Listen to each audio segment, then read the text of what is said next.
Something I've heard a lot about on the internet as of late is the great meme reset, and how apparently in 2026 we're going to revert back to the original meme culture, the top tier humor that we had in 2016. The reason behind this whole movement is because tons of people truly and genuinely believe that modern day meme culture, it doesn't even stand a chance to the high class humor we once had. So let me give you a quick rundown. The great meme reset was originally supposed to take place on January 1st, 2026, and well, if you take a look at your calendar, or really the date in general, you may notice it's a bit past January 1st. And when I look at social media, why am I not seeing any dank reposts or funny memes? Oh no, that means the great meme reset, it failed. I can't believe it. It didn't work. Who could have possibly seen this coming? Except for literally everybody else on planet Earth with a functioning human brain. Obviously, a great meme reset isn't ever gonna happen. But as ridiculous as I find the entire thing, I can't really say that I totally blame people for wanting to go back. Because where a lot of people are instantly just gonna go and say,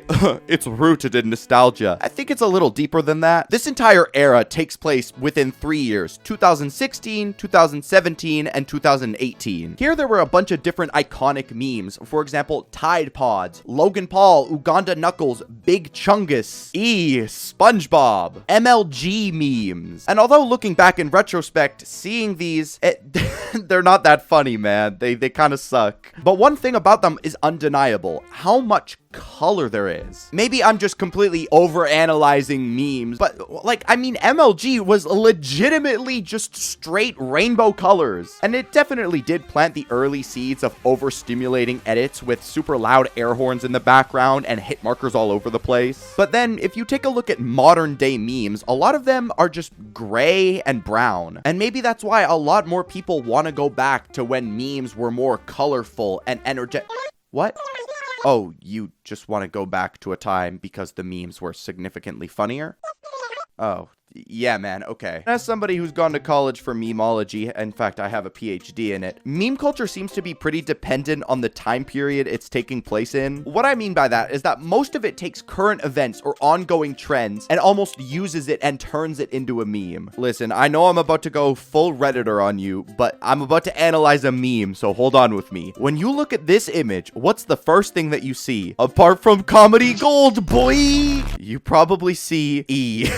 This sucks. This image fucking sucks. Okay, the first thing you notice is probably Markiplier's face with Lord Farquaad's head and a seemingly unoriginal body. This meme blew up in 2018, titled E. Once again, truly the pinnacle of comedy. Now, coincidentally, also in 2018, Facebook Meta CEO Mark Zuckerberg testified before the United States Congress addressing issues involving the data of its users. I promise I'm going somewhere with this. You have to believe me. This entire trial was all over the place and in itself became a meme because of how robotic and lizard-like Mark Zuckerberg was the entire time. Now, if we take a look back to the infamous E image, oh, whoa, wait, what's that? Oh, that suit looks rather familiar. Oh, and that man looks rather familiar as well. Oh, now, if you flip these two images side by side, whoa, I've just made a connection. This was an ongoing event in 2018. Markiplier was hugely popular back then. Shrek and its characters were in the later stages of its life after becoming a meme online. Another example, Uganda Knuckles took place right when VR chat was first starting to blow up. Similar thing with Fortnite. Fortnite was being clowned on. I still have the default dance in my emote wheel because of how funny the meme was back in 2018. The default dance was a meme in itself. People would just bass boost it and make it unlistenable.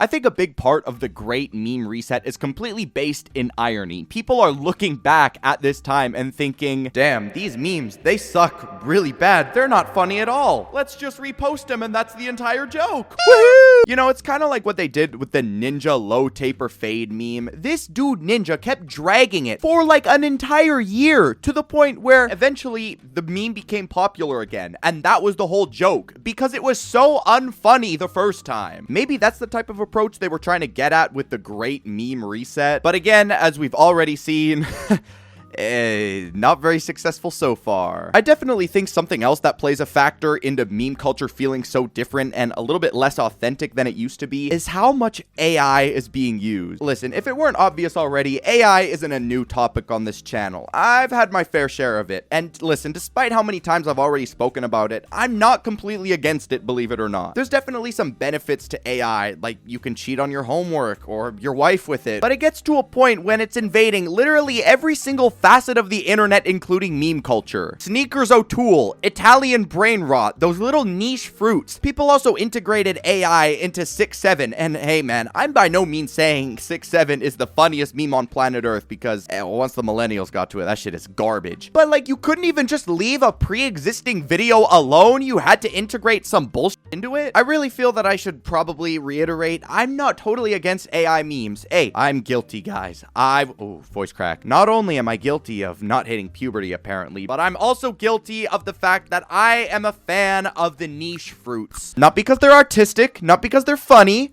but because they're so cute. I'm really not too sure on who came up with the great meme reset to begin with. It could be people who are nostalgic for the past and truly wish that we could go back to a time of more sophisticated comedy, pretending as if Uganda Knuckles is somehow significantly funnier than Tung Tung Sahur. Or maybe, just maybe, it's a generation of people who feel like they missed out on a golden era of the internet. Maybe it's just that they weren't aware of it at the time, or they didn't have internet access, or they were in their dad's sack. Beats me, man. But one thing I do know for sure is that I lived through the peak of this so-called meme golden age. In fact, it's where I first got myself really acquainted with the internet. I mean, obviously I knew about memes before, but they all had like that impact font text, and it was like they had the happy baby, and the meme would be something like, huh, yes. And that was the whole thing. But no, I spent a lot of my developmental years online with MLG videos and things like Big Chungus. It explains a lot. Let me unpack you guys with a little bit of lore. Here's a true story. Way back during this entire meme era, I myself opened my very first Instagram account and turned it into a meme page. For a small period of my life, I didn't think the coolest career was musician, celebrity, or even YouTuber. No, I thought it was meme page owner. And thank the heavens, I was successful in my career. I ended up always locking myself in my room and spamming memes on this meme page from my Acer tablet, and I ended up somehow managing to get like 10,000 followers from it. For reference, this is the type of meme that I would post on this account, and the only reason I still have this is because I accidentally posted it to my main Instagram account when I was younger. The ultra comedic username that I coined for myself was a spicy meme dealer 69420. Yes, guys, hold your applause. I know, I'm a comedic genius. Now, what did I do with my newfound internet fame? Did I give away tons of money and build a children's hospital? Did I go and build a new neighborhood with my newfound wealth? No. I sold the account for a $50 Xbox gift card because I was scared my parents were gonna find out about it. I was so scared of my parents finding this meme page because I posted memes with the dreaded F word. Ooh. This is something I'm still mad about to this day. Now, this was around the time when fans was first starting to get off the ground, so all these different meme pages were constantly posting different only girls. You could be in public, and the first thing you see is a silly dank meme, and then the very next swipe, you're just blasted straight with full volume. The entire meme page that I dedicated so many months to build was now being overrun by advertisements, and I wasn't getting any of the money from it. Have you no idea how many Xbox gift cards I could have bought? Probably none, because I don't think anyone would have paid me. I was a kid. Some of these OnlyFans models were paying these meme pages hundreds of dollars to do a single post. Have you any idea how much money I could have made as a kid? But I didn't, because I didn't want my parents to know about swear words. Instagram eventually started to crack down on this sort of advertising, especially on meme pages. After 3 months, the meme account that I had spent so much time growing was officially banned. R.I.P. Spicy Meme Dealer 69. Gone, but never forgotten. In our grand excursion of meme pages, what did we find?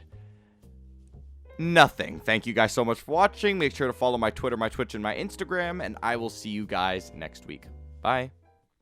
Somewhere beyond the sea, somewhere waiting for me, my